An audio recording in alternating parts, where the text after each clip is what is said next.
Good afternoon, everyone, and welcome to the fourth meeting of the Planning and Environment Committee. The City of London is committed to making every effort to provide alternate formats and communication supports for Council, standing or advisory committee meetings and information upon request. To make a request for any city service, please contact accessibility@london.ca or 519-661-2489 extension 2425. To make a request specific to this meeting, please contact pec@london.ca. So moving on to our first item, disclosures of pecuniary interest. Are there any? I see none. And I would like to let committee members know that the mayor is most likely will not be joining us this evening. He is at a FCM Big City Mayors meeting at the moment, and we do have quorum to proceed. So with that, I would like to go to number 2, the consent items. And I would like to ask the committee if we can move up the report, the Building Division Monthly Report, which has come in under additional business. If we can just move that up to the consent items, if we're okay with that, wonderful. It's usually in the consent item, and I will bring that forward then. I would assume it's 2.5 then. And with that, I would like to ask committee members if there's any items that they would like to pull.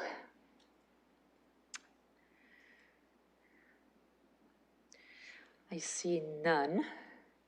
I would like to, I do have a question on the annual development report. I know there is an added correspondence to that on our agenda.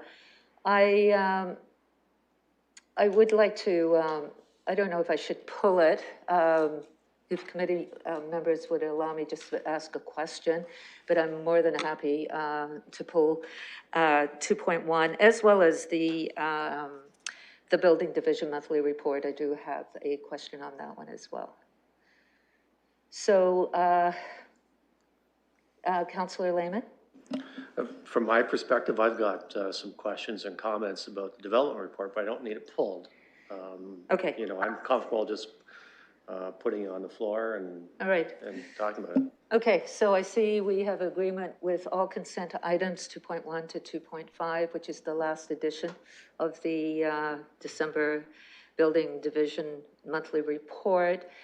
And do I have a mover? Councillor Lewis, seconded by Councillor Lehman. And with that, I would like to go to committee members for any comments, questions, and I see Councillor Turner has joined us too, so welcome, Councillor Turner. Any questions from committee members on any of the consent items? And just to let everyone know that we are moving up the consent item, the Building Division Monthly Report, up to the consent items. Councillor Lehman. Thank you. Just a question through you, Chair, to staff. We've seen that activities in 2021 have increased dramatically over 2020. I just want to know, how are we addressing the challenges that have been mentioned? Higher volume applications, staff vacancy, and increasingly complex applications impacted they've impacted application processing times as well. I'd like to hear staff comment on that. I'm not sure who can answer that. Mr. Edwards or Mr. Barrett? Oh, sorry about that. I had my microphone off. I'll go to staff. I'm not sure if Mr. Edwards or Mr. Barrett can respond. Yeah, so through the chair, it's Mr. Edwards. So certainly we have experienced, I think it's been 20% increase over last year in terms of application volume. The other piece that's interesting is over the past year, we had a 25% increase in pre-application activity, which in many ways means we're going to have a strong this year and following year. And in terms of response, maybe Mr. Barrett can piggyback on this, but you can see on the last page, we've been working on several initiatives to try and improve and streamline things. Like we're moving towards digital application tracking, revising our committee of adjustment process, looking at our site plan continuous improvement initiatives. So always continuously looking for ways to improve the process as best we can. So maybe Mr. Barrett can piggyback on that. Mr. Barrett? Thank you, Madam Chair. Yes, to the other part of the councillor's question related to staff and staffing challenges, certainly it's something that that we've faced, and it's something that we're not alone in facing. It's common across all municipalities. I speak with my peers, and a lot of folks are having trouble getting staff, but it's also we understand that there are also challenges in the consulting industry as well. So we're all suffering this staff challenge. What are we doing? We're doing some very aggressive recruiting. We actually are looking at doing what would essentially be sort of like a multiple hire, where if we have a position at one level, we will also advertise for that position at the lower levels, so that if we don't get the full complement of candidates who would meet the qualifications at one level, if they meet the qualifications at the other level, then we'd be able to bring them on. It saves us a step in the recruiting process. So we're looking at how we can get the folks on board sooner. We are having some success. We have some candidates who were near the end of the interview process for, and hopefully we'll be getting closer to a full complement over the next few months. Councillor Lehman? Thank you. Recently, we've heard from the provincial government some initiatives targeting helping out municipalities in their planning process as the provincial government starts to recognize that affordable housing is becoming a major issue. Where are we at on that? Has the government, has the province let our planning guys know, our planning department know what they're intending? Have they opened up any funding streams? And with the initiatives that you mentioned that we're currently doing, how does that dovetail into getting some funding from the province to help us out?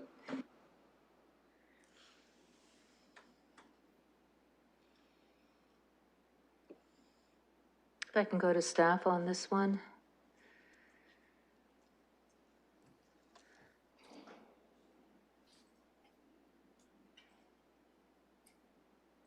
Sorry, it's Mr. Sorry. Edwards. Yeah, and sorry, it's Mr. Barrett. We're both trying to struggle to get to our mics. I don't know if Mr. Edwards wants to go first, or if you want me to start on it. Sure, go ahead, Mr. Barrett. Certainly. The province's Housing Affordability Task Force, both the mayor participated through sit-downs, that there were mayors that were brought in on the conversation, and I also participated in one of the forums. We've not yet seen the final report. At this point, early indication is that, yes, the province is very much focusing on supply. They've also opened up some money that the city, and they've identified funding for the city that we're looking at using to apply to our application tracking process to move that project along as a means of being able to have a better handle on where things are in our process. The intent of this system would be to allow not just staff, but also the applicants to be able to use this process to be able to move our applications through the system. One of the things that we're hoping to hear out of what the province is looking at is that this is not a single remedy issue. The issue of housing supply is incredibly complex. It's one that involves municipal approvals, certainly, but it also involves the availability for the development community to access labor. And we just talked about our staffing challenges, access supply, and then access the other approvals that are needed, not just municipal approvals through the process. So there's lots of pieces in this. We're certainly looking forward to being able to work with the province as they move forward because, as the councillors noted, the province, I think, has finally noted the issues around housing affordability in the province, and we've all got to do our part and identify where, in fact, there may be things we can do within the system to move it along faster, but also identify those things in the system where we're going to need assistance from other folks to help us move it along. Thank you, Mr. Barrett. If I could go to Mr. Edwards, if you'd like to add anything. No, I think that covered it very well. Thank you. Thank you. Councillor Lehman. Thank you. I appreciate that information and an update on where they stand because, as I said, and you reiterated, we're glad to see this come to the forefront with the province because the City of London alone can't, we have a limited tax base and this problem is definitely growing. Thank you. Thank you, Councillor Lehman. Councillor Turner. Thank you, Madam Chair. Through you to staff, thanks for the report, and I like the way the metrics have been presented, especially in taking a look at the breakups between low density, medium density, and high density. I'm kind of curious a bit about how we've performed actuals versus forecast, and then the share of residential units forecasts between low, medium, and high density. When looking at the report on page 4, 5, and 6, it shows us having performed on low density residential pretty much generally as forecast with the Watson forecast in our actuals. And over the next 5 years, performing as forecast as well. However, in the share of total residential units, when you look a little bit further down, it shows us at 30% for 2021, and then forecast jumping up to about 48%. So that's a 50% increase of share, going from 30 to 48%, almost going from a third of all residential units to almost a half of all residential units. And so that seems to be a bit of a disconnect between our actuals and forecast versus our housing splits. And then when we look at medium density, pretty much continuing the trend as we are right now, but our 5-year average is above what the forecast was. And then going down to high density, this 2021 year, we have 50%, and then we drop down to 30%. So I'm looking for a bit of commentary around that. And the purpose of the reason I'm asking is around our intensification target. We hit 46.9% in this year. Our intensification target's 45%. And if we are really shifting the split towards single family residential, most of that is built outside of the built area boundary. And probably wouldn't be considered intensification. So I could see us having quite a bit of challenge meeting our intensification targets if we are making that shift. So I'm just kind of curious about some thoughts about that and where we're heading over the next few years. Yeah, Mr. Edwards, predictions? My crystal ball. Yeah. How's it going? Yeah, no kidding. Through the chair. So I think that's, the councillor touched on some important points. I think one of the key things we've seen, so the last forecasts were done in 2018, and really we saw a real shift beginning in 2018. And if you compare, we'll say the quantum of new units in 2018 versus the quantum in 2021, it's actually increased 58%. So we're delivering 58% more units than we were in 2018. And when you look at the actual forecasts, the councillor is correct. Low density is generally meeting the forecast. Where we've really seen, we'll say the major variances, and this is something we've been tracking closely, is in the medium density and the high density in particular. So we've really seen that shift. We're really well overshooting our forecasts. Now, in terms of moving forward, I think another thing we need to highlight, because we'll really start delving into this next year, but with the release of the 2021 census data, we're now going to start embarking on brand new population housing and employment projections. So we're going to start digging into that and starting to look at that shift. And I think certainly what we've experienced over the 5 years, we've certainly seen compared to previous forecasts, that shift is certainly playing out. It was anticipated many years. It's finally coming to fruition. And certainly, I think that's an important point as well in terms of the intensification rate. So it's the reason we're hitting the 45 plus is really predicated on the high percentage of high density units, as well as we'll say, the majority of those, I think it was last year, was something like 86% actually occurred within the built area boundary. How we maintain over the longer term will be interesting, given the greenfield supply as well. So that there may be I think this was an interesting year in that we hit 46, but when you look at previous years, it was a bit lower because of that, we'll say, higher share of lower and medium, which typically occur in the greenfield. So I guess that's, hopefully that answered the question.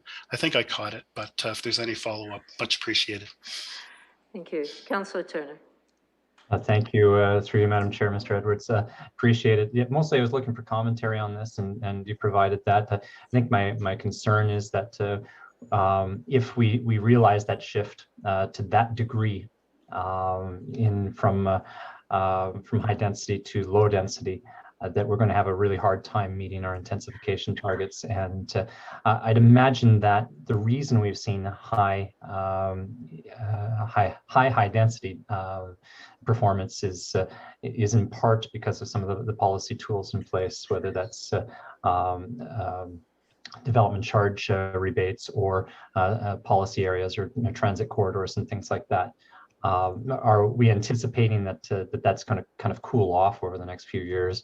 And do we need to consider policy tools associated with that to encourage adherence to the built area boundary targets? Mr. Edwards.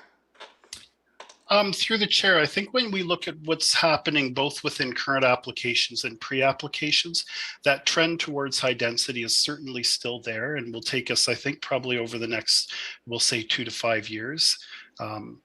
Longer term, I think it will be interesting. It's hard to predict the future. I think right now we do have a pretty solid policy framework that does direct the growth and allows for the highest level of intensity and economies of scale along the we'll say the rapid transit corridors. But longer term, I think if that number does start to shift, that's when we'll have to start reevaluating things. Councillor Turner. Great, thanks. And one final question is, with these actuals, are they playing out in a way that supports what the development charges forecast was? And basically, I'm asking, is the DC formula sustainable and being funded appropriately based on prediction versus actual? So through the chair, the forecasts you see is what the DC rate was based upon. So certainly we're starting to achieve the low density, what was anticipated to maintain the infrastructure program, and certainly exceeding it in the other forms. You know, typically what has happened is low density has been lower, and then it hasn't met expectations, and then it's been buttressed by the other forms. But certainly that's not the case in this year. So I think, based on this year, our infrastructure program is in pretty good health. Councillor Turner. Thank you. That's what I have. Appreciate the responses. Thank you.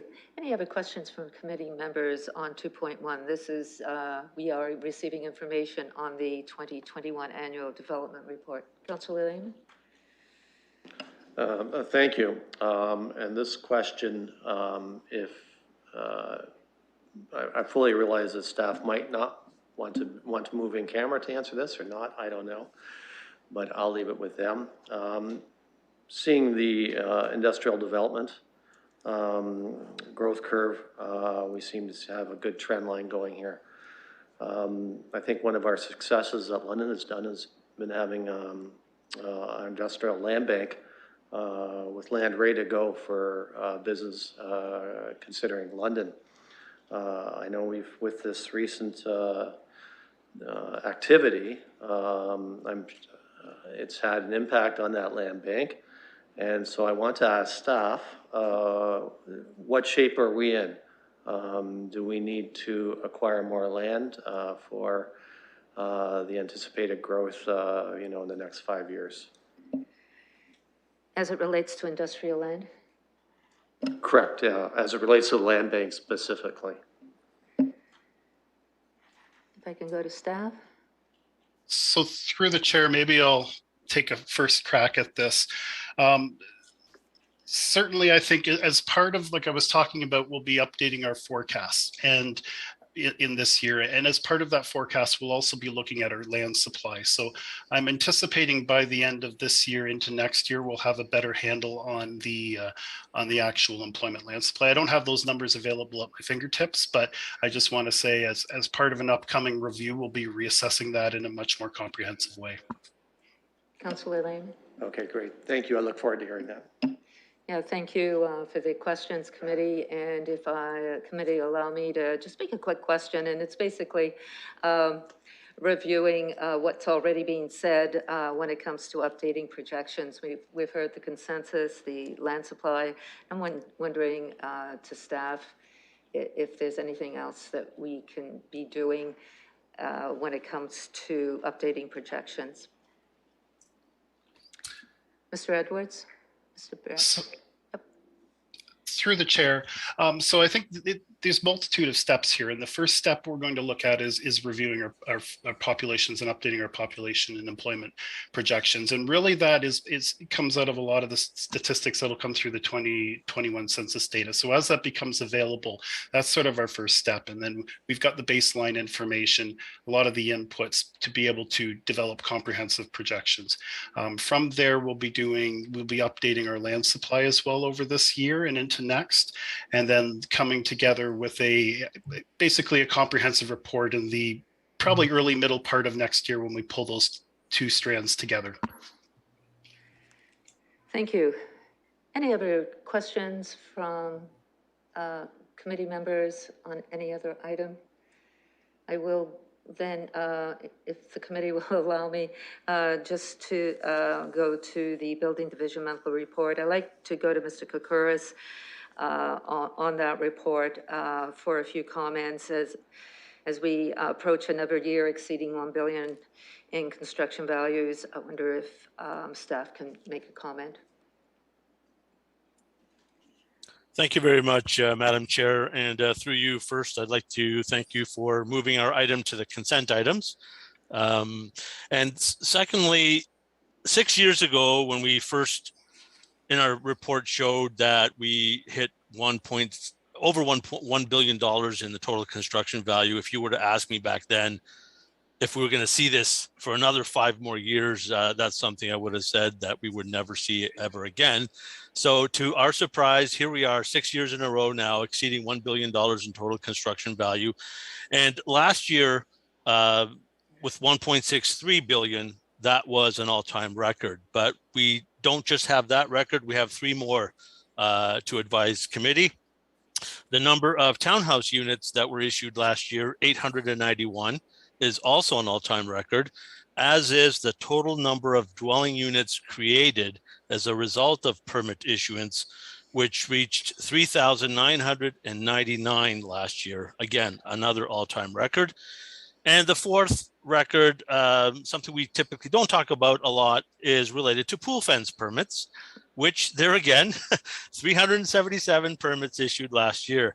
I would be remiss if I didn't thank the entire building division staff for their dedication and hard work in processing all these permits and also inspecting the construction that resulted due to the issuance of the permits as well. So if I could be just a little bit selfish enough to thank all staff for their hard work through you, Madam Chair. And the other thing I'd also like to note too is on the residential side, we definitely saw an increase there, which was pretty much what overall resulted in the increase in permit activity. 3,190 residential units, permits. That is amongst the highest number in the last 5 years. So I'd like to point that out as well, Madam Chair, through you. Thank you. Thank you, Mr. Koukouris, and on behalf of the committee, I too want to thank staff, as we tend to be breaking a lot of numbers here. And thank you very much for all the work that staff have undertaken trying to meet these challenges. So with that, we do have the consent items with a mover and a seconder, and we could go to the screen.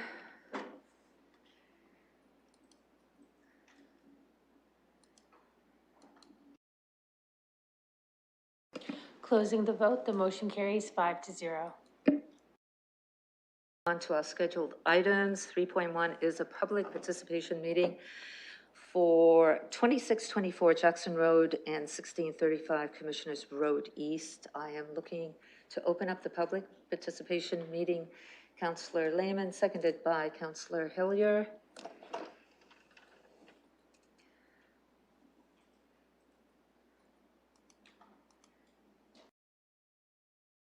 Closing the vote, the motion carries 5-0. And with that, I would like to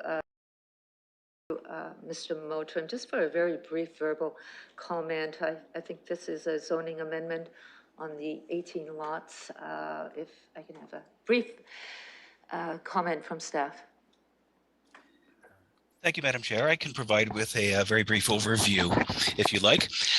The application request is from Drulo Holdings, and it is to change the zoning affecting 18 lots within a draft approved plan of subdivision there on the east side of Jackson Road from a residential R14 zone to a residential R13 zone. The proposed lots do not meet the minimum 12-meter lot frontage requirement, and they're just under. And so the purpose is to make a minor zoning correction to permit frontages ranging from 11.49 meters to 11.87 meters. The recommendation for an R13 zone on these lots would permit dwellings on lots having a minimum lot area of 300 square meters and a minimum frontage of 10 meters. So the proposed lots would then meet the zone standard. Should be noted also that the lot areas for these lots range from between 368 meters to 463 square meters and continue to meet and exceed both the R13 and R14 minimum requirements. In terms of lot coverage, landscaped open space, and rear yard setback regulations, the zone standards remain the same. The proposed lots maintain sufficient area and depth and continue to provide for appropriate building coverage, rear yard amenity space, and landscaped open space. So we are recommending approval of the zoning as recommended to the R13 zone. Thank you, Mr. Moultrie. Any technical questions of committee? I see none. I would like to go to the applicant. The applicant is not here. I would like to therefore go to the public. If there's anyone that would like to make a comment on this recommendation, please come forward.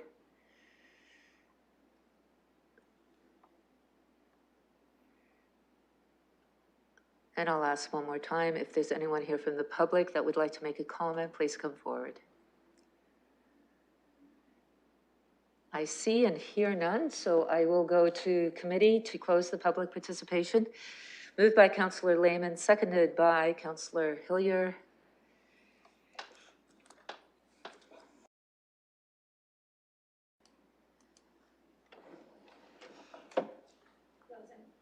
Close 5-0.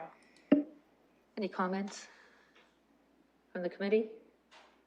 Looking for a motion? Councillor Lehman? I'll move the staff recommendation. And it is seconded by Councillor Hillier. And I see no further comments. If we can proceed to vote.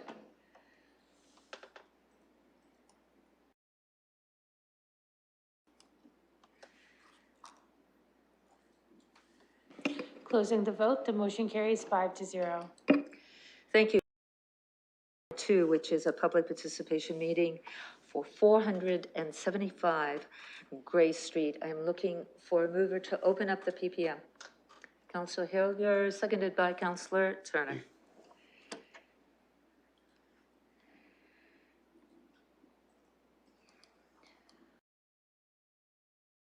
Closing the vote, the motion carries 5-0. So this is a for 2 buildings that totaling 36 units. There is an added communication on our agenda. And I would like to go to staff for a brief comment.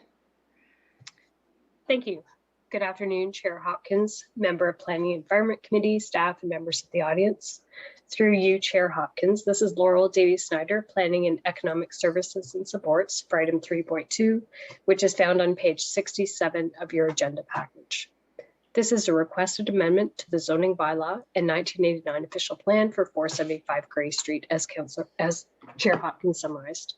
A location map is on page 70 of the agenda package, and renderings of the proposal are on page 72. In summary, the applicant requested an amendment to the zoning bylaw to permit residential infill and intensification on a vacant site in the form of two 2.5-story stacked townhouse buildings, 3 units high for a total of 36 units, 18 units per building, and a minimum of 34 on-site parking spaces. The official plan amendment is to add a special policy to section 10 to permit a maximum residential density of 96 units per hectare in the form of stacked townhouses to ensure that we align the 1989 official plan policies with the London plan policies that apply to this site. The recommendation of the Director, Planning and Development is on page 67 of the agenda package. I'd be happy to read the recommendation if you'd like. If not, this does conclude my presentation. Staff are available to answer questions. Thank you. And any technical questions of staff? Councillor Turner. Thanks, Madam Chair. Would you be able to talk about, through you, Madam Chair, talk a little bit about the separation distance or the buffer distance associated with the railway track? It's mentioned in the report, talks about 15 meters. There's a variance through the zoning bylaws and through best practices between 15 and 30 meters. Conceivably, the intent of those distances are one to avoid the impacts of a physical impact of a derailment, possibly hitting the residential buildings. But I think the second one has to do with spills associated with derailments and how those might impact the residential dwellings nearby and adjacent to railways. In the report, it talks about one of the constraints being the berm that might be required, and looking for alternatives to that, and that being addressed through site plan. This one was something that's a little bit of a concern to me as I was reading through it. I think the application seems reasonable. I just want to know that we're taking appropriate measures to mitigate the risks associated with the railway track. Ms. Davie, Snyder, if you could comment on the separation. Thank you, Councillor Turner, for the question. And I will start. I may ask my colleagues to also provide some comment to this. So the applicant has been working closely with CN. They were made aware of the policies and put in touch with CN quite a while ago. So consistent with the policies, a berm, as you mentioned, is proposed along the easterly lot line to provide that buffer. And the policies talk about that 15 to 30 meter buffer, depending on the intensity of the use of the rail line. Because of the intensity of use of this rail line, the 15 meter buffer was applied. And they are investigating other ideas such as a crash wall, and I believe that this will be explored in site plan. At this point, I think I will ask my colleagues to weigh in on this, and perhaps the applicant might also be able to speak to this as well. Madam Chair, it's Michael Tomasinczyk here, if I could just chime in. As was just mentioned, there are railway guidelines, 15 or 30 meters, in this case 15, and we never waver from those requirements. So there is absolutely no reduction in what the railways are asking for.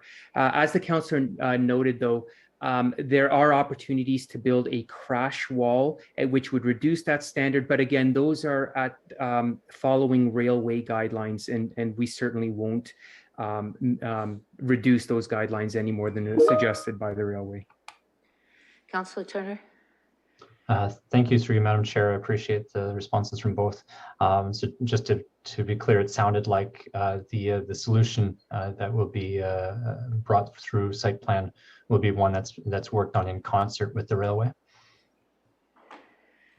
This is Laurel, Davie Snyder again. Yes, that is correct. The applicant has been working closely with CN Rail, and I believe there's been quite a lot of communication, and they are working together to develop an appropriate solution that is directly in line with CN policy and does take the neighborhood context into account, definitely. Wonderful. Through you, Madam Chair. Thank you for the opportunity to ask the questions. Thank you. Any other technical questions of staff? I will go to the applicant if the applicant is here. Good afternoon, Madam Chair. It's Matt Campbell from Zelenka Priamo. Can you hear me okay? Yes, Mr. Campbell, please proceed. Wonderful. Thank you very much. And thanks for the opportunity to speak today. We're very excited to bring this application to Planning Committee. Our firm has been working on this particular property for upwards of 4 years or so now, and it's great to see an application come before Planning Committee for the reuse of this site. As Laurel mentioned, this is a 36 unit development in 2 buildings, 2.5-story stacked townhouse. So this is a form of housing that is somewhat new to London. We've done a few, what we call them triple stacked townhouses. And as you'll find in the bylaw, there is a specific definition for this. This is simply because there isn't a standard definition that addresses 3 units. So I don't have a whole lot to add to the discussion at this time, other than just to comment on the CN rail issue. Just to be clear, the recommendation from the Canadian Railway Federation is a 15-meter setback, which we well exceed that. We are working with CN and a structural engineer for designing a berm and retaining wall combination, so we can potentially add or maximize the number of parking spaces on this property, and make the site function in accordance with all of the guidelines that are being applicable in this case. I do note that there was a comment from the public that's on the added agenda, making reference to trees and the notion of providing or contributing to the city's overall canopy coverage. We are intending to provide as many trees as feasible on this site, particularly along the east side when we're doing this berm structure that's required to mitigate against the railway. So there's opportunities all over the site to provide a number of large canopy shade trees, which we will be looking at through the site plan approval process. I do want to note that staff have been great to work with through this process. I know that everyone these days is under a lot of stress, a lot of workload, and we're certainly thankful for the opportunity to work with staff. And if I could say, I think Laurel's done a great job with this one so far, and we thank her for her work. If there's any questions from the committee, I'm happy to answer, as well as we have the developer and the architect on the call today as well, so we can answer any questions that you might have. So thank you very much, and I'm looking forward to the committee's recommendation on this one. Thank you, Mr. Campbell. Any technical questions of the applicant? I see none. I would like to go now to the public. If there's anyone here that would like to speak to this recommendation, please come forward.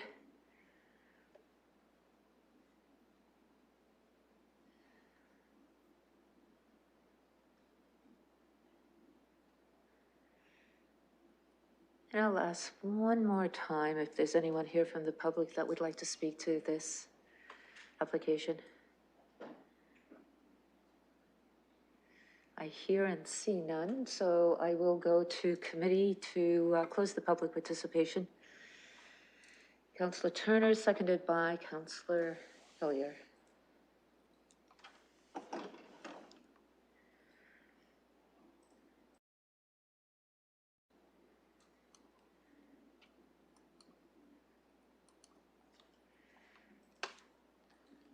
Closing the vote, the motion carries 5-0. I'd like to go to the committee. Any comments on this application? Looking for the mover recommendation, Councillor Lewis, seconded by Councillor Hillier. And before we move on, the ward councillor, Councillor Fife Miller, is here joining us at committee. Welcome, and please proceed. Thank you, Chair, and through you, I wanted to follow up with committee members to thank them for hearing this, thank them for their consideration. I've had a great deal of conversation with some of the community on this. Everything I've heard is extremely positive coming from the community. I think we're seeing what Soho can become. This to me is a fabulous example of the opportunity in Soho to develop some of these spaces. Very much appreciate Councillor Turner's comments earlier. It's always nice to come here and hear some of the experience that you can get from planning, but like I say, I look at this as a very positive thing, and talking to the community sees it the same way. So thank you. Thank you, Councillor.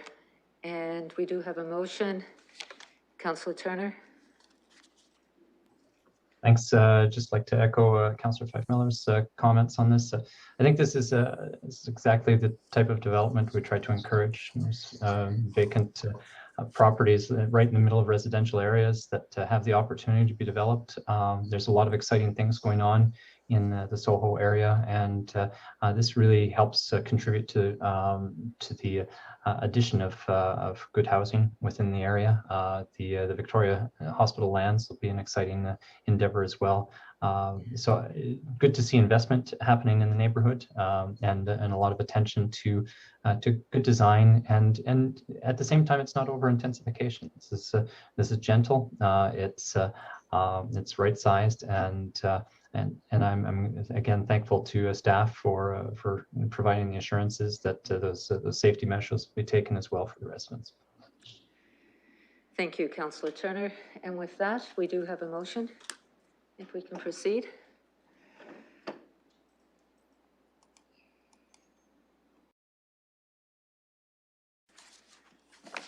Closing the vote, the motion carries 5-0. On to 3.3, which is a public participation meeting for 346, 370, and 392 South Street, as well as 351, 373, and 385 Hill Street. I am looking to open up the public participation. Councillor Hillier, seconded by Councillor Lehman.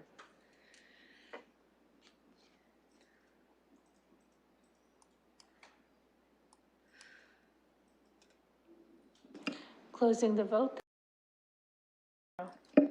And I would like staff presentation on this. I would like to go to Allison Curtis for the presentation from staff.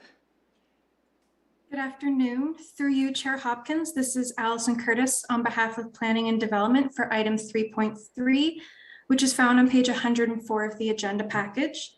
This application is for a draft plan of vacant land condominium at 346, 370, and 392 South Street, and 351, 373, and 385 Hill Street. The subject lands were previously the site of the old Victoria Hospital and are approximately 1.89 hectares. Please note that the municipal civic square at the corner of South Street and Colburn Street is not included in the application. Two buildings remain on site, the Victoria Health Services Building and the War Memorial Children's Hospital, and a notice of intention to designate these buildings under Part 4 of the Ontario Heritage Act have been issued. Both buildings are to be conserved, repurposed, and integrated into the proposed development. The site is currently surrounded by mostly residential uses. To the north, there is low-density residential. To the east, future residential is proposed, as well as existing neighborhood facilities. To the south, the high-density residential development is currently being constructed, and to the west, there's office space and low-density residential. Under the London Plan, the subject lands are currently designated neighborhoods, and under the 1989 official plan, they are designated multifamily, high-density residential. The Old Victoria Hospital secondary plan applies the Four Corners and mid-rise residential designations, and the existing zoning is a holding residential R4 special provision and R8 special provision. If you refer to slide 4 of the presentation in the agenda package, there is an example of the proposed layout of the condominium. The effect of this application request is to use a stratified approach to create 6 vacant land condominium units, each containing a low or mid-rise apartment building. These 6 units will be owned by the individual members of the Vision Soho Alliance, but the proposal, it will be registered as one condominium corporation. Common elements will include the driveways, above-ground shared parking areas, underground parking facilities, and at-grade outdoor amenity areas. 2 of the proposed units will follow the boundaries of the Victoria Health Services Building and the War Memorial Children's Hospital, and 4 additional apartment buildings are proposed. There will be a total of 494 residential units, which is approximately 243 units per hectare, and the proposal provides for a range of affordable rental options in the Soho community. I direct you to slide 5 of the agenda package, which shows a 3D rendering of the proposed vacant land condominium development as seen from the southeast. Please note that the building shown on the far right on the east side of Colburn Street is not to be included in the condo development.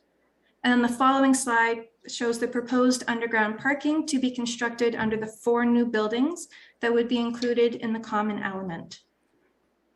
This proposal and its approach to the vacant land condominium process are unique to the City of London and required amendments to the 1989 official plan and the London plan to allow units to overlap, structures to cross unit boundaries, and to permit more than 1 dwelling per unit.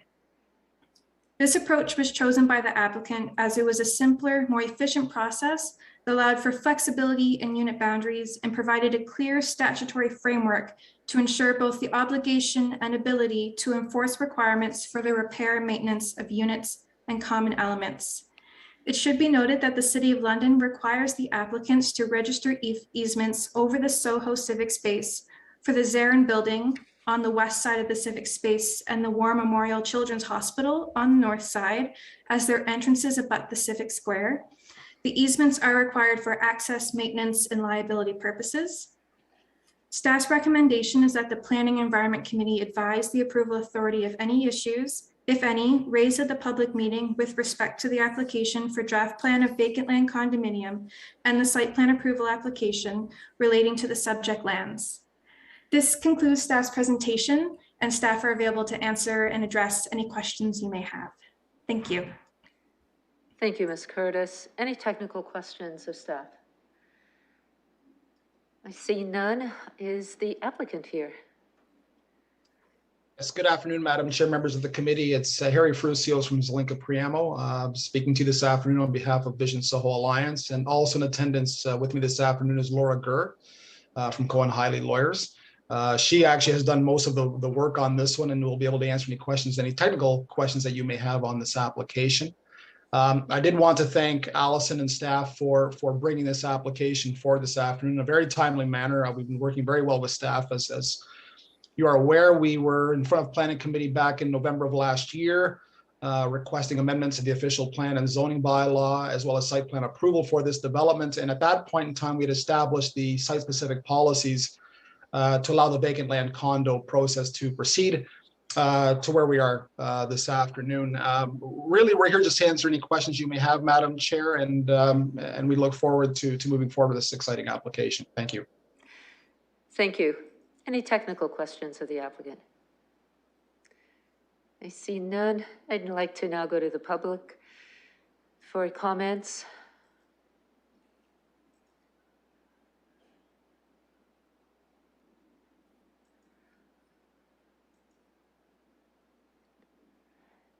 I'd like to ask one more time if there's anyone here from the public that would like to make comments to the approval authority on this application. I see and hear none, so I would like to go to committee to close the public participation meeting. Councillor Lewis, seconded by Councillor Turner.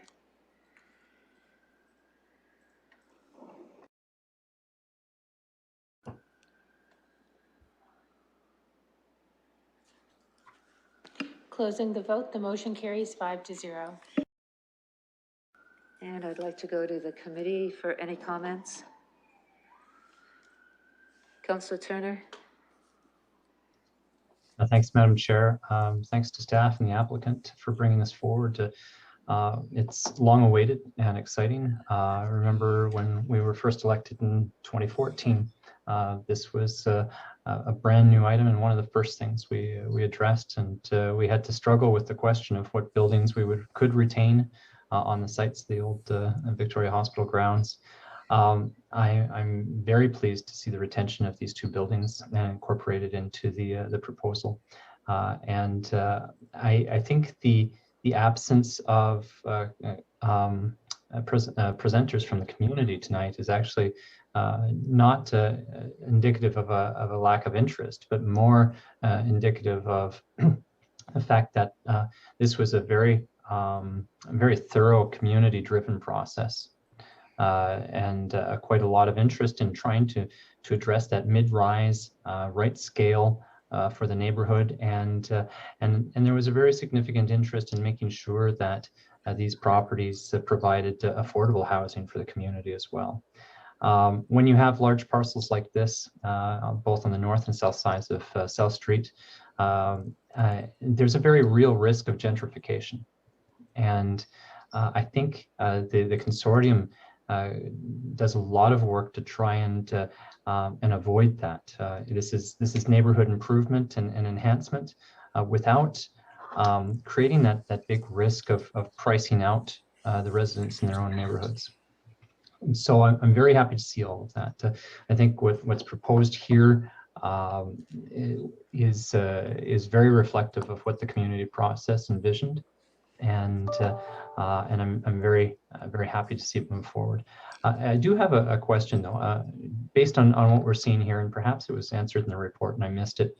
The form that's been presented, how malleable is that? Is that are we generally going to see what's being proposed, or is there latitude for this to become something different?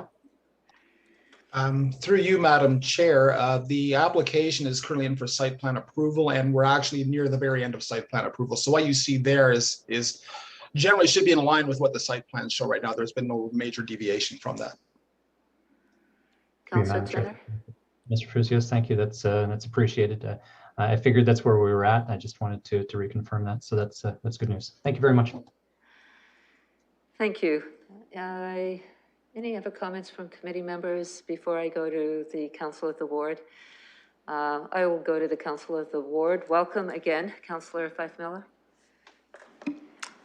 Thank you, Madam Chair. And I think I'd like to echo Councillor Turner's comments on this. I think he's absolutely correct. I think absence of the community here tonight, I think speaks to the comfort level that they've had through this process and the benefits that they see coming from this. I know from hearing from constituents back in 2018 and even back to 2014, I think one of the strong words you always hear in these communities is the word fabric. And will this fit to the community fabric, and will it become part? And when I look at this, I think that this does speak to the fabric that is Soho.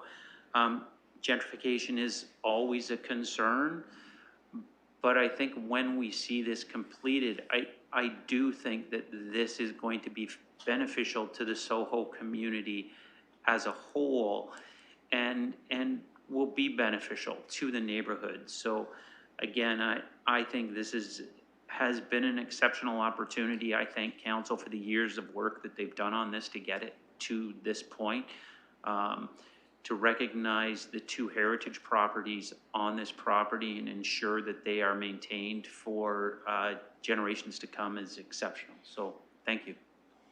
Thank you, Councillor Fife Miller. I see Councillor Van Holst, if I can go to you. Welcome, Councillor Van Holst. Thank you, Madam Chair.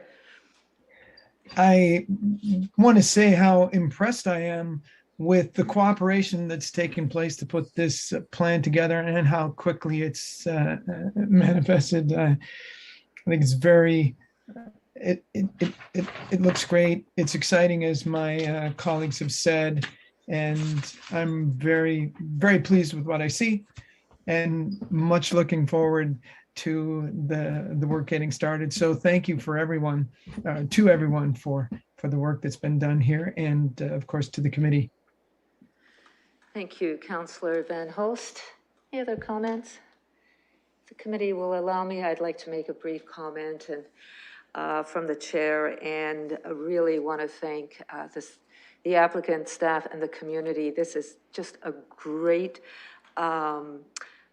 showcase of what we can do when we all come together.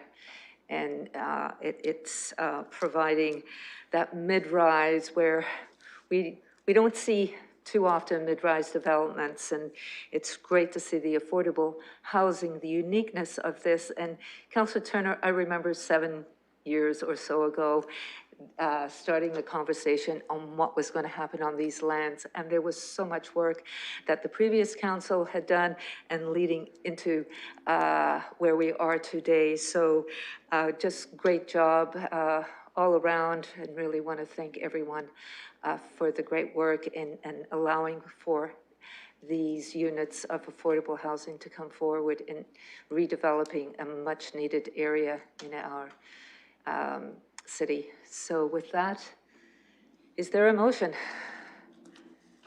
Councillor Turner, Councillor Hillier, if we can proceed to vote.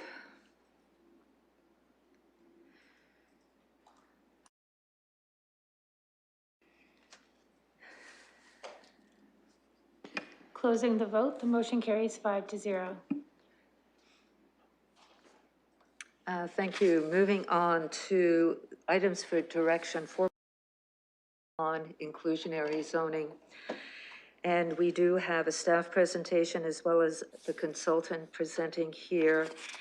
And we have two delegation requests as well. And I see the two delegations are here in the committee room. So I do want to, I'm a little bit going to be a stickler for the process moving forward. I would, committee members, and I'll leave it up to you as well, obviously. I'd like to proceed with the staff presentation moving forward. But before we do that, I would like to see if we can receive the delegations or not. The process is usually we can, and then, or refer them to another meeting. So I'd like to deal with these two requests first. Councillor Lewis? Thank you, Madam Chair. I'm happy to move that we hear from the delegations this evening. Okay, and I do have a seconder, and Councillor Hillier. Do we need to vote on that first? So with that, if we could go to the screen and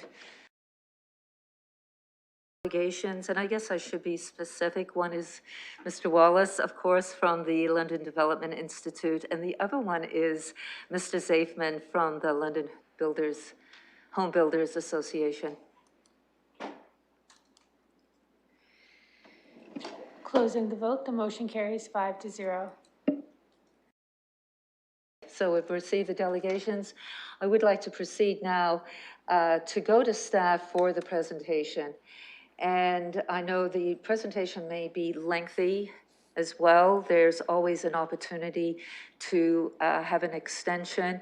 That also applies to the two delegations that we have just received as well. If you go over your 5 minutes, please feel free to ask for extensions.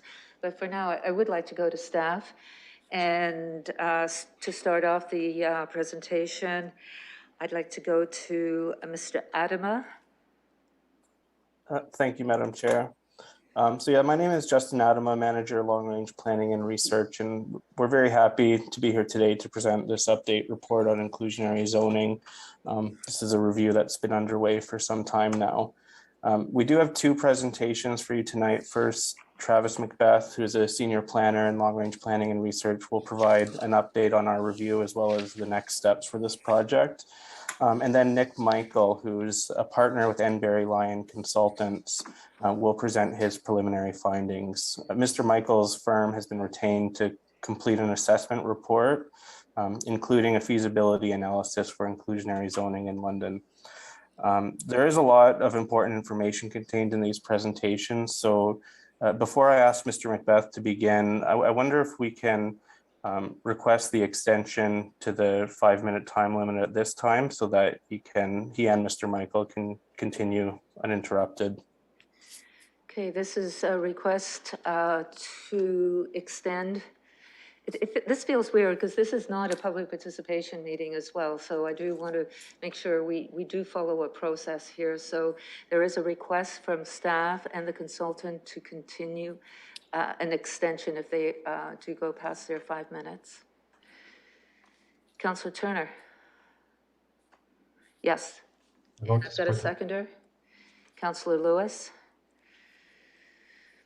Do we need to vote? Hand vote, please. All in favor? That carries 5-0. Okay, with that, I'd like to go to Mr. Macbeth. Welcome to planning. Thank you, through the chair. So the inclusionary zoning update report, the first presentation starts on page 184 of your agenda. I suppose I should check and ask if you can hear me first. I sure can, or we can. Okay, thank you. Yep, I got nods. So the presentation will briefly identify objectives of the city's IZ review, the provincial requirements for inclusionary zoning to be introduced, preliminary feasibility findings, that's from Enbury Line Consultants, and some recommended next steps. So if you look to slide 3 on page 186 of the agenda, the objectives of the IZ review are to test the feasibility of introducing affordable units into market developments through the new inclusionary zoning legislation. The aim is to continue the kind of successful outcome that we have seen in recent years with bonus zoning, also to contribute towards the roadmap to 3,000 affordable units. And the city seeks to work with provincial partners to ensure inclusionary zoning addresses the city's unique market and affordability needs. The next slide, 187, that's the affordable housing toolkit. And this isn't exhaustive either, but it's to show there's a broad range of tools the city has identified as means to encourage, require, and support affordable housing. Inclusionary zoning is but one piece within that puzzle and part of a coordinated approach for various tools to contribute to that roadmap to achieving 3,000 units. On the next slide, we look at the roadmap action plan specifically. So Council has directed creation of 3,000 affordable units by 2026, 300 of which are to be through either bonus zoning or inclusionary zoning. But because of changes to the Planning Act, bonus zoning agreements will no longer be permitted to be entered into by Council after September of this year, meaning that contribution of 300 will rely on inclusionary zoning. The 300 averages to about 60 per year, and bonusing has been nearing that mark, but bonusing is also a tool that has been permitted and is permitted citywide. I'd also note that bonusing is a site-by-site negotiation based on a specific application, whereas inclusionary zoning standardizes requirements around affordability as well as development assumptions that go into it. So if we look to the next slide, what actually is inclusionary zoning? At a high level, it's a regulatory tool requiring private developments over a certain size to include affordable units. So it's not an incentive program, and it's not replacing community housing. And it's not an option, whereas with bonusing, it was one of several options of bonusable items. The rules around introducing inclusionary zoning, the provincial rules are a 3-step process. First, there's designation of protected major transit station areas, because the IZ is only permitted within those major station areas, or if the minister prescribes the city or approves an alternative. So the city has, on map 10 of the London plan, it's now in effect, those protected major transit station areas. The next step is an assessment report. So that evaluates housing needs, supply, demand, and then the financial feasibility and the impact on the costs of housing and the costs of land of actually developing the units if IZ is introduced. And then the final step is an official plan and zoning amendment, but that's pending the results of the assessment report, which is what's being undertaken now. For reference, slides 7 and 8 in that deck show the protected major transit station area. It covers the downtown, transit villages, and rapid transit corridor place types of the London plan. And slide 8 shows a comparison between that PMTSA, the major transit areas, and where Council has approved bonus zoning agreements over the last 4 years. So you'll note that less than 20% of the affordable units approved through bonusing are within that PMTSA, so the area where IZ could be applied based on the current legislation. This map is part of the justification for the report's recommendation and the need to expand the inclusionary zoning review area to meet the directions of the roadmap to 3,000. And this finally brings us to slide 9, where the report recommendation identifies that the province be requested to consider the city's assessment report evaluating the feasibility of inclusionary zoning on a citywide basis. So the potential feasibility of IZ inside and outside the PMTSA. And that is my summary. And then I would pass it to Mr. Michael of NBLC, where there's a separate presentation on preliminary feasibility analysis that led to this report's recommendation. So with that, I would pass it to Mr. Michael. Thank you. Mr. Michael. Hello, everyone. Just a quick test that you can hear me. Yes, we can. Everyone's giving you a nod or a thumbs up. Yep, we can all hear you. Please proceed. Wonderful. Thank you. So I'm a partner at the planning and land economics firm Enbury Line Consultants. And we've been assessing inclusionary zoning for municipalities across the province over the past several years. Recently just helped the city of Toronto pass their first policy. And of course, I'm very pleased to be here today to share some of the preliminary findings of our work that we've been completing for the City of London on this really important topic. So to start off, I think the very first thing to understand with inclusionary zoning is that it's very, very different from Section 37, as Travis had highlighted. So you likely know very well that Section 37 is a site-by-site negotiation. You sit down with developers, you review the specific details of the proposal, and ultimately negotiate community benefits and affordable housing. But inclusionary zoning, it's going to be a very firm requirement that's set out in zoning that every single project must provide in order to receive a building permit. It's much, much more blunt in its application, and it should be considered very carefully because it can very seriously affect development viability without any opportunity for flexibility and negotiation like we currently have with Section 37. And that's exactly why the provincial regulations for inclusionary zoning require that we prepare this feasibility analysis to ensure that the policy doesn't significantly affect the housing market. This feasibility analysis is, of course, what I've been preparing and I'm presenting today, and it also must be peer reviewed by a qualified firm to ensure that the analysis and the findings are supportable. I also just wanted to quickly acknowledge that, exactly as Travis mentioned, inclusionary zoning can only be implemented within protected major transit station areas under the current legislation. But I also wanted to note that there are other exemptions from inclusionary zoning, even for sites that are within a protected major transit station area. So for example, if a developer has already submitted a development application prior to the IZ bylaw coming into force, they would be exempt from the affordable housing requirements. So for that reason, our feasibility analysis is forward-looking. It evaluates the situation where a developer will acquire land within one of the PMTSAs and then advance a development application. So with that, I want to direct your attention to slide 4 in our presentation, which is it's 196 of the agenda package. And what this is a very high-level illustration of how we assess development viability in our pro forma modeling.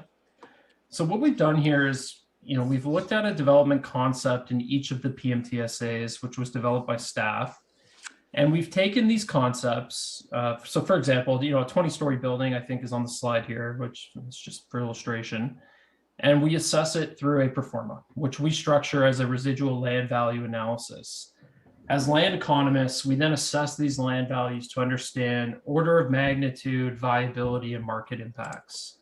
So what our model does is we first begin by accounting for all revenues for the project. And to do that, we do quite a bit of market research and economic analysis of the City of London to understand how the building would likely be positioned. Things like what's the unit mix and the suite sizes, the sale prices, the rents and vacancy, absorption, sale values and rents, all the sources of revenue a developer is going to be able to access when they develop real estate. And then what we do is we account for the costs of developing the site. So this is going to include the construction costs, but of course, all the other soft costs that go into developing a project, things like financing, consultants, HST, city fees and charges, development charges, building permit fees, and everything else that a developer is going to encounter. And finally, we also assume a profit threshold. Of course, developers are going to require profit to undertake real estate development. Lenders are also going to require it as a condition of financing. If profit is significantly impacted, projects just simply won't get built. And what we do here is we subtract all of these costs and profit from the total revenue. And what ends up being left over, or the residual amount, is what a developer could afford to pay for the property.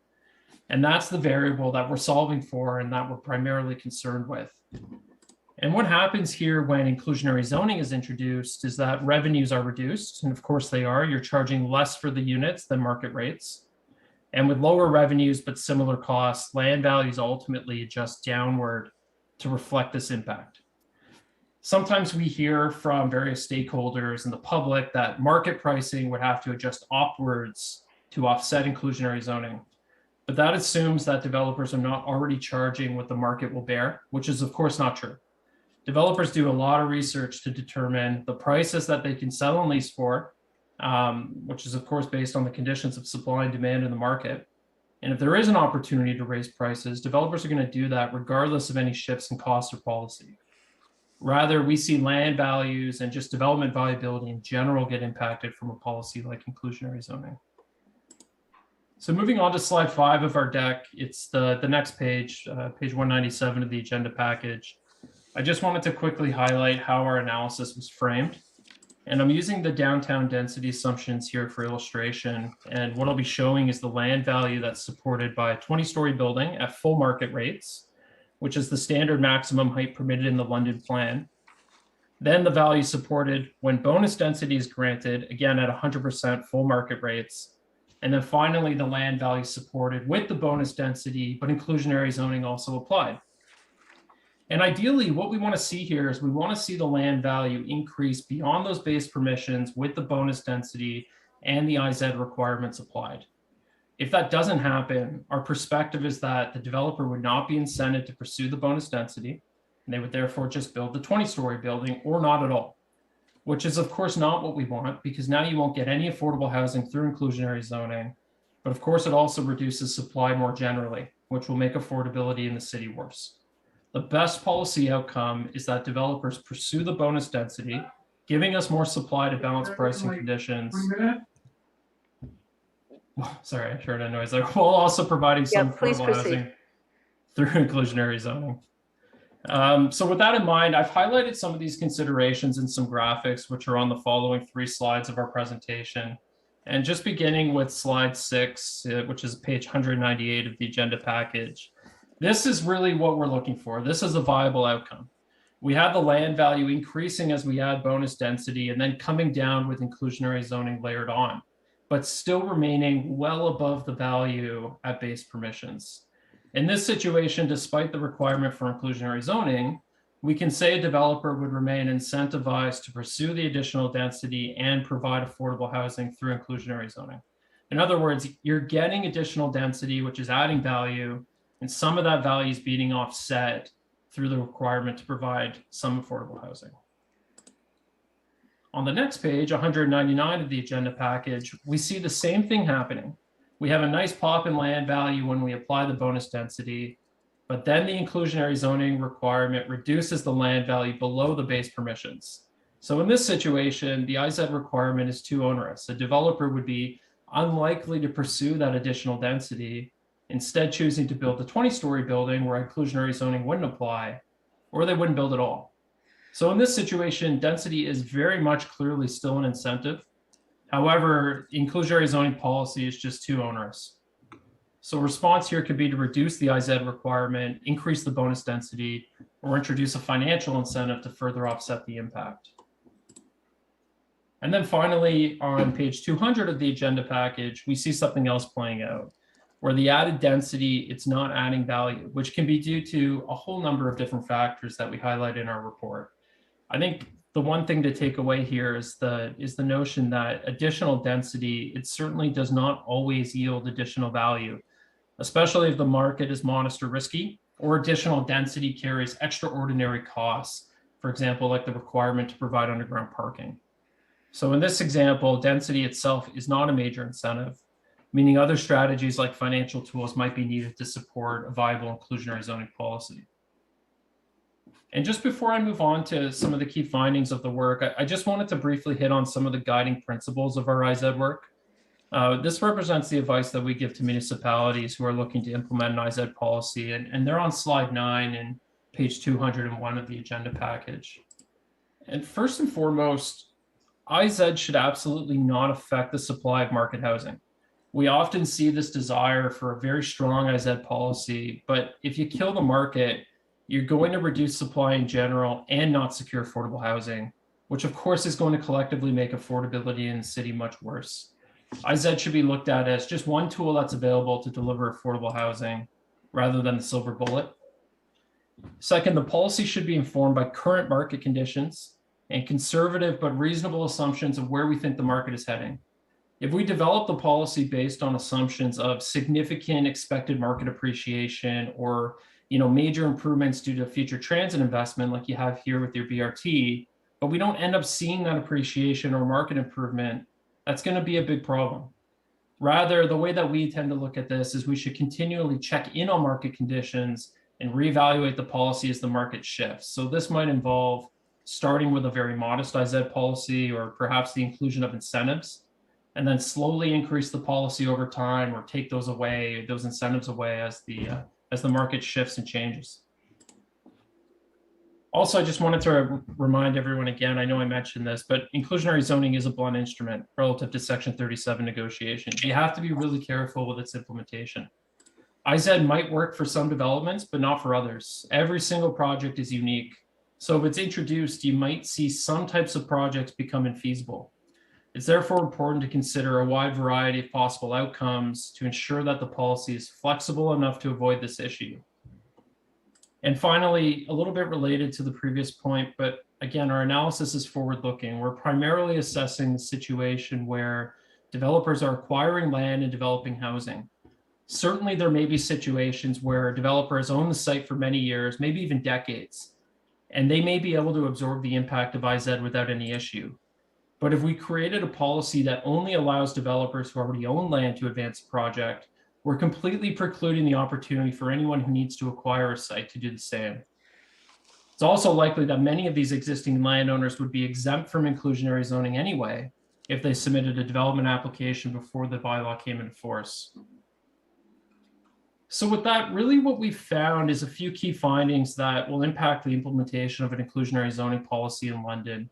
And these are found on the last 4 slides of our deck and highlighted in our report and city staff's report. First, the economics of development in London are just not as robust as we see in other markets. A lot of the development that's happening is purpose-built rental housing, which is very, very challenging product to deliver in today's market. And condo pricing still remains relatively modest. We're also seeing construction costs rapidly increase over the past few years, which is putting significant pressure on development viability. At the same time, the PMTSA geography in London is not yet demonstrating market strength relative to other areas at the current moment. Much of the high density investment that has occurred and is proposed has not been in this geography. And as Travis mentioned, most of the city's success with bonusing has also not been in the PMTSAs. So unlike other municipalities in the GTA that are considering inclusionary zoning, we're just not seeing the same price and land value premium in London's PMTSAs. In fact, we're seeing quite the opposite, where market pricing and land values in London are rather flat and consistent across the city. We also observed that it's probably more expensive and complicated to build in the PMTSAs relative to more suburban locations that have, large sites, the ability to accommodate parking inexpensively at surface level or in structures. We also see that the PMTSAs generally have tighter sites in a more urban context, either requiring land assembly in some situations or a significant amount of parking that's going to have to go underground, which is very expensive. IZ would represent another complication, another cost in these areas that aren't present in other locations in the city. So within that context, it's likely that inclusionary zoning is going to put the London's PMTSAs at a further market disadvantage, where developers simply avoid the area for new development, or they don't pursue the bonus density and therefore don't deliver affordable housing through inclusionary zoning, which is of course not what we want to see. Our financial analysis supports a lot of these findings, generally concluding that financial incentives in addition to the bonus density is likely going to be required for IZ to function properly without negative externalities. And even with incentives, it might be possible that we continue to see a lot of development gravitate outside of the PMTSAs, where IZ does not apply, but also very importantly, where Section 37 will soon no longer apply. And this is why we're really hopeful that London will be granted the ability to pursue a citywide approach for inclusionary zoning. We think a citywide approach more appropriately aligns with the city's market and land economics. It could continue the success the city's been having with bonusing. It would certainly be better positioned for the city to meet their affordable housing goals, and generally would just help mitigate many of the disadvantages the PMTSA geography might encounter within the current legislation. That concludes my presentation. Thank you, Mr. Michael. I'd like to now go to our delegations. Mr. Wallace, welcome to the Planning and Environment Committee from the London Development Institute. I'll give you 5, but I'll just give you a warning when you come to an end, but feel free to ask for an extension as well. Can you hear me? Yeah? You can? Yep. Okay, great. When I've been here before, there's been someone from Clerks, and I didn't know if they turned the mic on or not, but it's on. Okay, great. So, well, first of all, Madam Chair and members of the committee and members of council who are attending this evening, I want to thank you for the opportunity to speak to you about the inclusionary zoning report. I was going to do a little overview of what we just heard from both staff and from your consultant. Let's be frank about it. It looks like IZ is a bit of a challenge for London, even in the downtown, with the requirement is for the CIP incentive based on the information that they've gathered so far. We know that this is replacing bonusing, and bonusing ends, I think, the 18th of September to date. And let's be frank, bonusing was working. We would say that it worked for development, developers, that worked for the city, worked providing affordable housing opportunities. And I think that number of 60 per year is certainly was reachable. And so we were sad to see bonusing leave, to be perfectly honest with you. And we understand, and we believe that you're being asked tonight to ask the province to look at IZ citywide, which we really don't have an issue with, because you have to do the economic study on it. June 2nd is a provincial election. The chances are this goes to council next week. By the time you ask, the chances are slim that the minister will make a decision likely before June 2nd. There'll be 60 days of election there. They don't really do a whole lot for election, as you know. And then they likely won't sit till September. So bonusing will be long gone before you even hear whether you're able to do it or not. And that's to look at it and get a feasibility study just as you have here. So I want to leave you with 4 points. There's suggestions, there are points, things to think about as a council. If IZ does not work economically, and it's not viable for London around the rapid bus transit stations, now with the heights that are in the London plan for those areas, what is it going to mean when you look outside those areas across the city in terms of heights that are permissible under the London plan? I think it'll be a challenge. I think it's something for you to think about, that if the heights that are in the protected transit area around the stations now are not viable, what heights are going to be needed in the rest of the city for that kind of IZ to be viable there? We're open to that discussion. To be perfectly frank with you, we think that the London plan heights could be reviewed, and this might be an opportunity for that to happen. The other point that we like to make, one other point has been clearly indicated that the bonusing system that is the regime that's there now is at the discretion or at the of the developer when they come in with their application. They have a standard height they can build to under the land plan. The type 2 bonusing, they could go a little higher, more density. There's a discussion about what that bonus would be. It could have been other items, but it's been migrating to affordable housing. Let's just be frank with it. And IZ is about affordable housing, which is fine, which is what we're happy with that approach. But it was an option, and I think even in the reports that you heard tonight, an incentive program needs to be accompany any IZ that does, if it ever comes to fruition here in London. So we're looking for some flexibility. I've done some research over the summertime on IZ and other communities in North America, not in Canada, they're mostly in the United States. And there are some options on IZ that are much more flexible than ones in front of us now. And that might be something that you'd be wanting to lobby for when you talk to the province about providing some flexibility in the IZ program that's currently under review.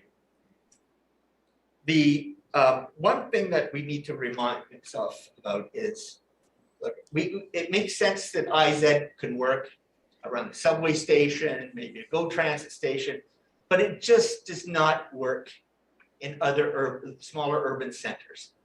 The rapid transit system here means the buses come by much more frequent, but is that enough to add value to the land based on the formula that we had here?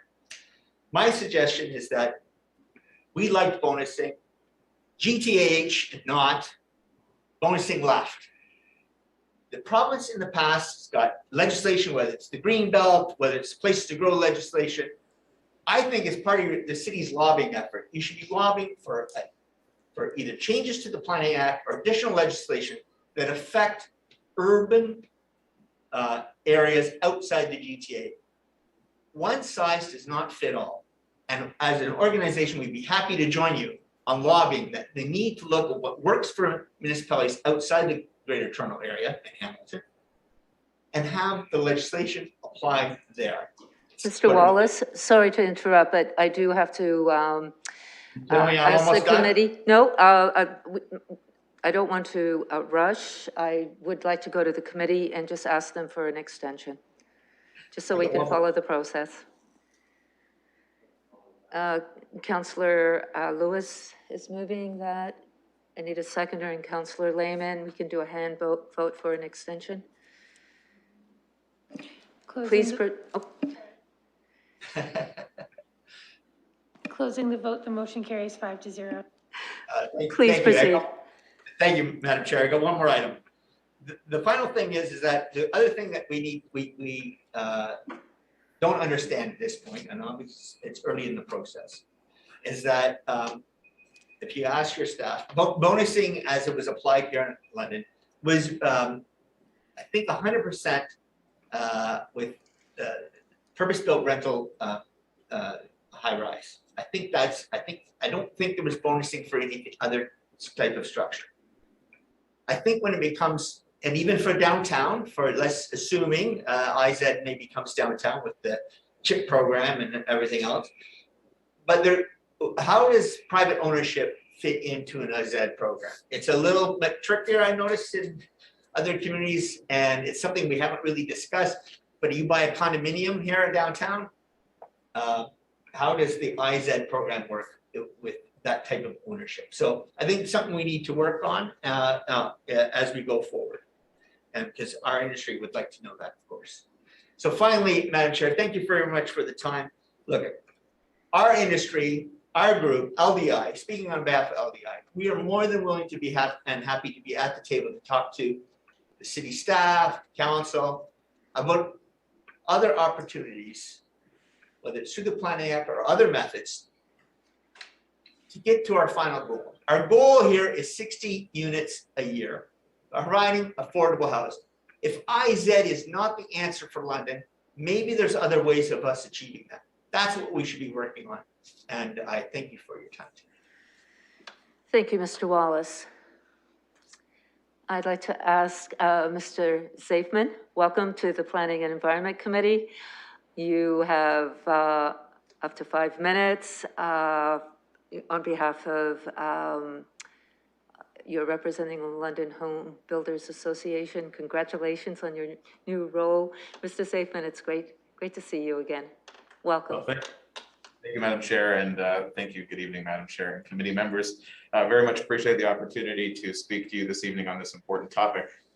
And on behalf of the London Home Builders Association, I want to commend the Mayor and Council on its recently launched roadmap to 3,000 affordable units. We certainly recognize the importance this plan has to our community, and we know that we can play a significant role in accomplishing those goals. We know the one major tool in our road belt here in the City of London to accomplish these goals was bonus zoning. But unfortunately, as has been discussed, in September, that tool is going away. And the city is going to need a new tool with the potential of inclusionary zoning being one such tool. Inclusionary zoning can be done in a way that is mutually beneficial to the community, city, builders, and developers. And it must be mutually beneficial for inclusionary zoning to be a success. The City of Toronto, for example, in their policy has set a standard where the onus and costs are put solely on builders and developers without incentive, which can have the opposite effect and discourage development. Affordable housing is a societal need that depends on our whole community coming together for support. And we should be careful to not make it the sole responsibility of builders and developers. Otherwise, costs can swell, reducing affordability broadly and making building not viable at all. With the challenges presented by MBLC for IZ as is here in London, and recognizing that 80% of bonus zoning agreements have been outside of the transit areas, the LHBA is generally supportive of the request to the province to allow the city to do the feasibility analysis for inclusionary zoning on a citywide basis. At the end of the day, we know what we need is more supply of all types of homes across our community. And if there is a tool that can provide the opportunity to increase density on a citywide basis, it is absolutely something we should consider. As the process goes on, we encourage the city to continue to consult with industry to ensure that it is something that can have long-term viability and success. Thank you for the opportunity to speak tonight. Thank you, Mr. Zafman. And with that, I would like to now go to the committee with any questions, comments. Just to remind the committee that we are going to be receiving the inclusionary zoning review and to request the Minister of Municipal Affairs and Housing to consider London's assessment report evaluating the potential for and feasibility of inclusionary zoning on a citywide basis. Councillor Lewis. Thank you, Madam Chair. And thank you to our delegates, both to Mr. Wallace and Mr. Zafman for coming tonight. As people who are representing the builders who are actually going to create units of housing in our city, it's very important that we take into consideration their perspective on this as well. And the fact that it aligns with the consultant and with our staff recommendation in this report says to me very, very strongly that yes, we do need to ask the province to allow us to look at this from a city-wide perspective. It is not good enough for us to only look at inclusionary zoning in the protected major transit corridor areas. In fact, and I know Councillor Turner made a comment in the media in the last day or two about how this could actually set us back. And I agree with him completely on that. When it comes down to affordable housing in this city, we need it everywhere. We need it in all neighborhoods. We need it for people with a variety of means. Affordable housing has become a catch-all term, but the reality is affordable housing is a number of different price points for a number of different realities for people in the city. We have folks who have challenges because of OW and ODSP rates being incredibly low and needing social housing. We have people who are the working poor for whom a 75% of market rent might be attainable, but an 80% or an 85% or a 90% is not. So it's something for us to keep in mind even as we continue to receive applications for the next few months under the bonusing regime. But as we move forward on this, affordable housing has to be part of the discussion everywhere. And I know people won't necessarily like this term, and I'll apologize in advance for those who are offended by it, but I don't have another way to say it. And so I'm just going to say what looking at it on a citywide basis does also is it allows us to avoid a ghettoization of areas, creating areas of economic inequity where everybody is struggling on a lower income. We want that spread out. We want mixed income neighborhoods. We want mixed income buildings. we shouldn't be coming up with a regime that ghettoizes people who are struggling economically and puts them all in one area and says, that's where you get to live. There should be opportunity and choice here in housing, and how we move forward on this is going to be really important. So I support what the staff recommendation is. I support receiving this tonight. I thank everybody for the work that's gone into it already. We clearly have more work to do. I sincerely hope that Mr. Wallace is wrong and that perhaps we can get the minister to agree before June 2nd to do this. But he and I have both worked at higher levels of government, and we do know that sometimes that takes a while. But it starts today with us supporting this and asking council to support it as we move forward. So I hope that it'll be a unanimous vote. I suspect it will, because I know that housing and affordable housing has been the one item before this council where there has been unanimous support from all 15 members of council, including the 2 who have departed and the 2 new ones who have joined us over this term. And I think it'll continue to be something that even when people look back 10, 15 years from now, they will say that's a council that affordable housing mattered for.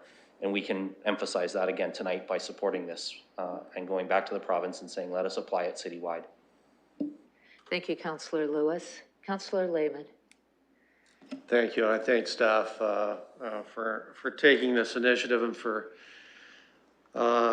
requesting this, the consultant's report here, which I find extremely valuable. You know, it's what was said tonight is very true. We're not Toronto, and sometimes with Queen's Park, located in Toronto, they get a myopic vision of solutions that they think can be applied to all cities in Ontario.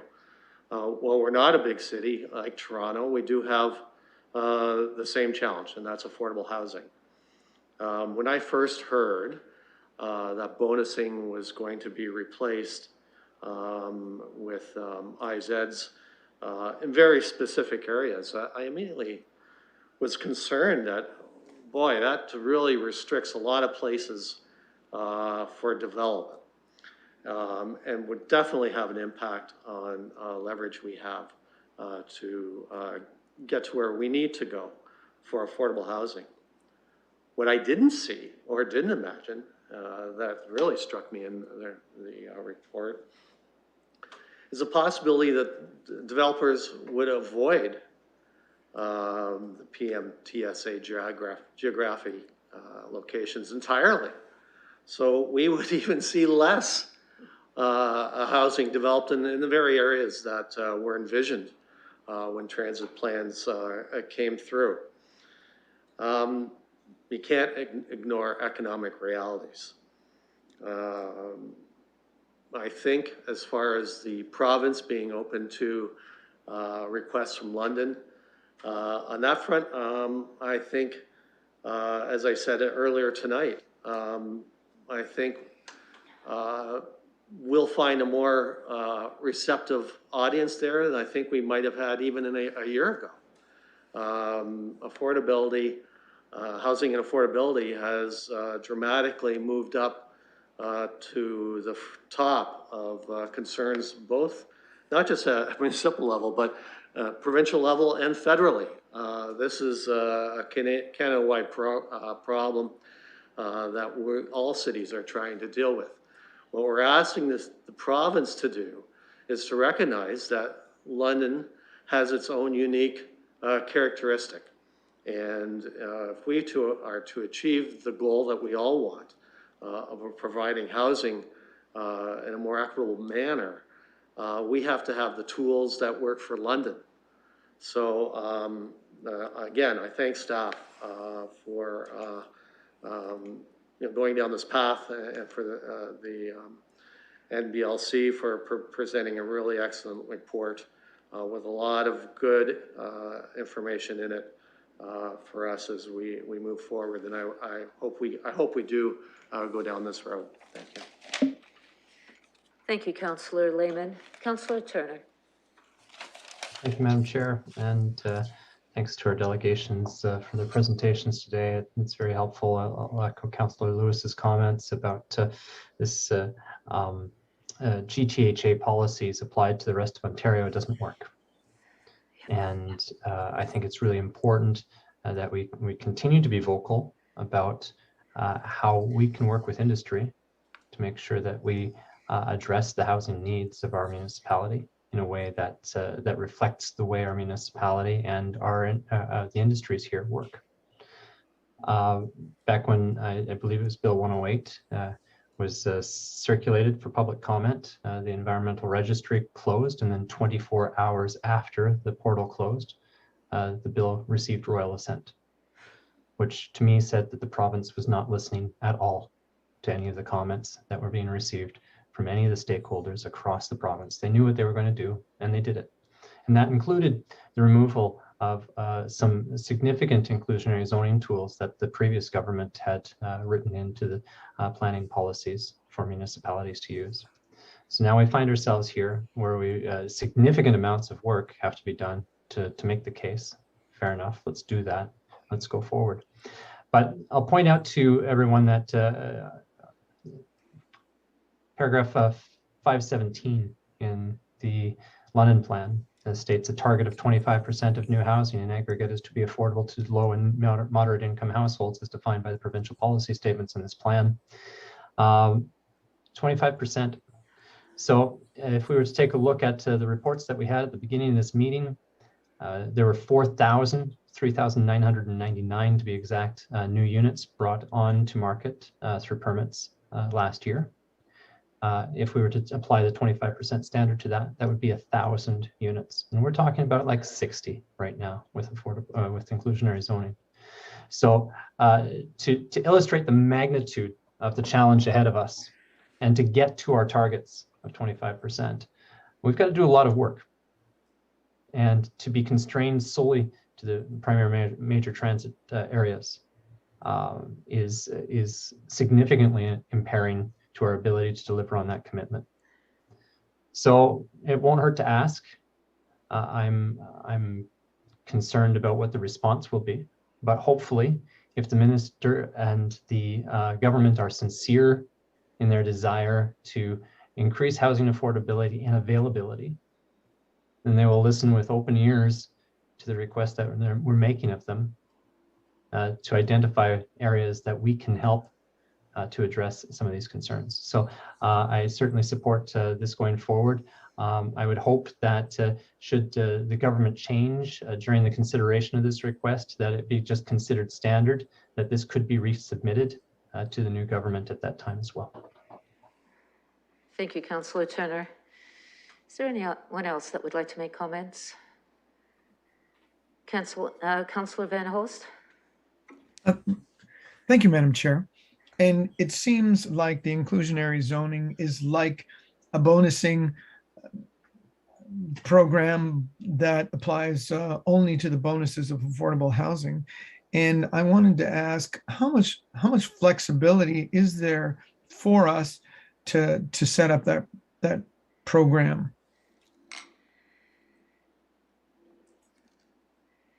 I could go to staff on how much flexibility.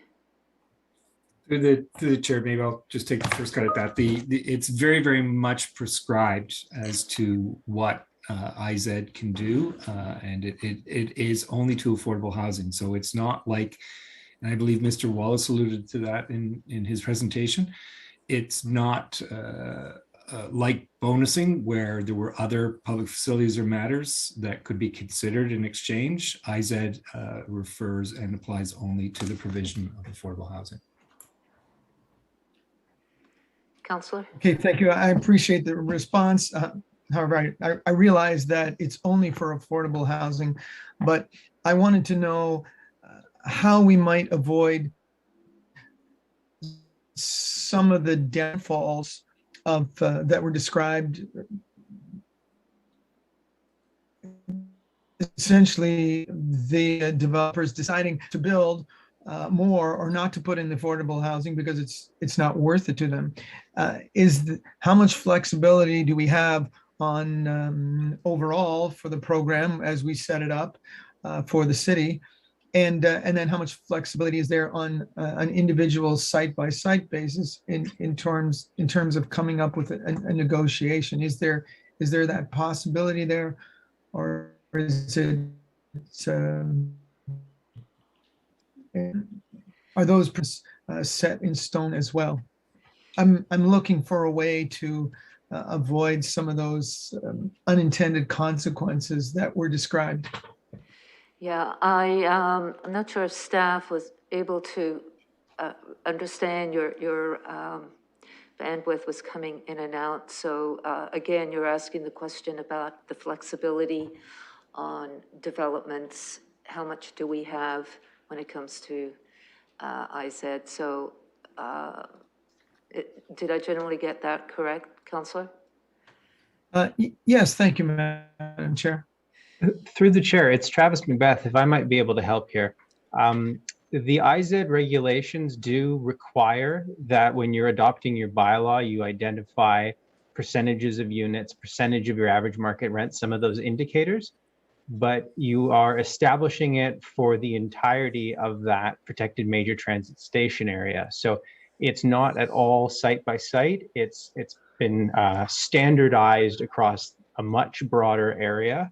And then that's where you run into those considerations of you can't take into consideration the kinds of site-by-site evaluations that were under the previous legislation. So things like the financing, the site specifics, environmental considerations, lot fabric, where the parking is going, any of those number of factors. It's a very much a standardized process under the current legislation as it's written now. So part of that discussion with the province would be seeing if there is an opportunity for more flexibility to be built into it. I see. Thank you. That's very helpful. And Madam Chair, if I can follow up by asking if we can set up more than one zoning area. So, for instance, if we establish it, can we establish different ones in different parts of the city with differing numbers? Mr. Macbeth, how do we go about establishing the IZ? Yeah, in the city?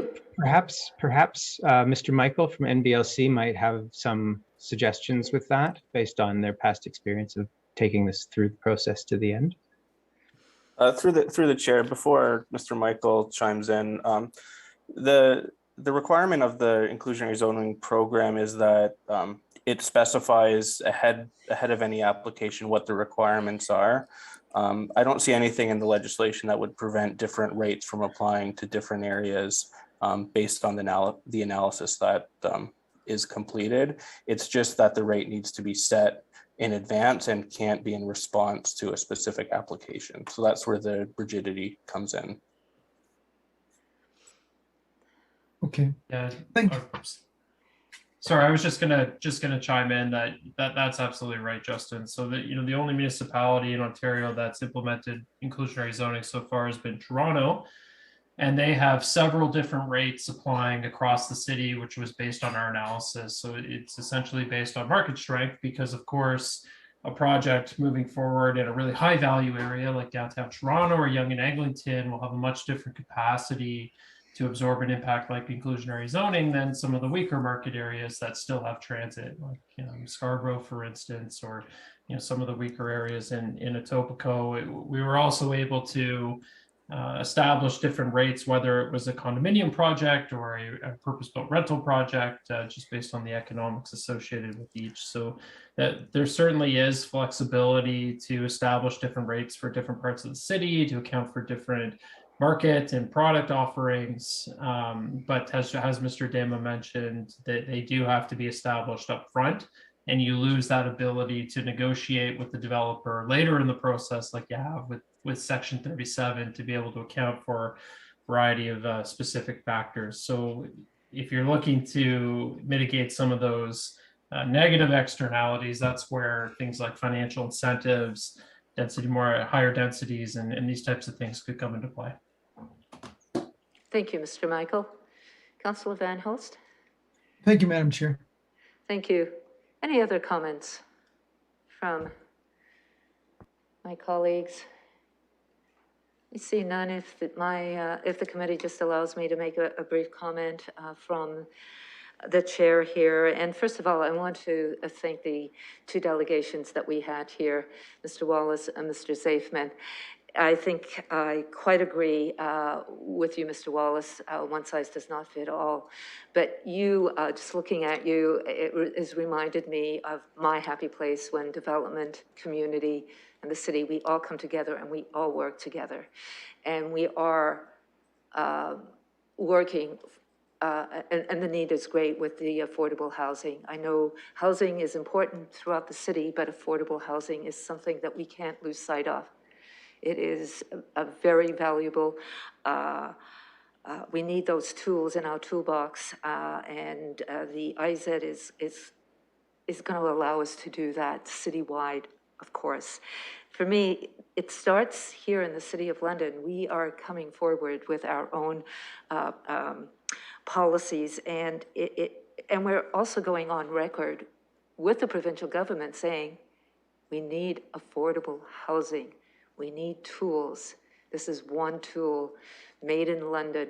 So I'm very supportive of proceeding, requesting to consider the assessment report and evaluating the potential for the feasibility of inclusionary zoning on a citywide basis, go into the province, regardless if there's an election or not, we're going on record the importance of affordable housing. Councillor Turner just reminded me, 25%. We have a long way to go, and there will be opportunities that we can add to the toolkit. It doesn't stop at inclusionary zoning. I hope it doesn't. I am appreciative of the consultant's report. It gave us a lot of information in staff's report to understand here at planning where we're going and how we are going to deal with the challenges of affordable housing. I am glad that there's opportunities to reevaluate.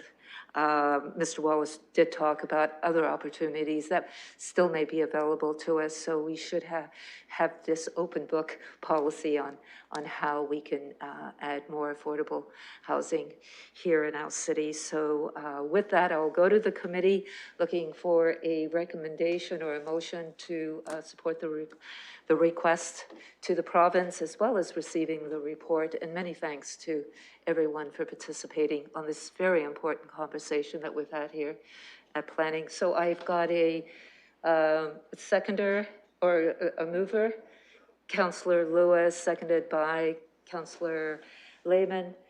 Sorry about that. I'm looking all over my screens here and just, and with that, we can proceed.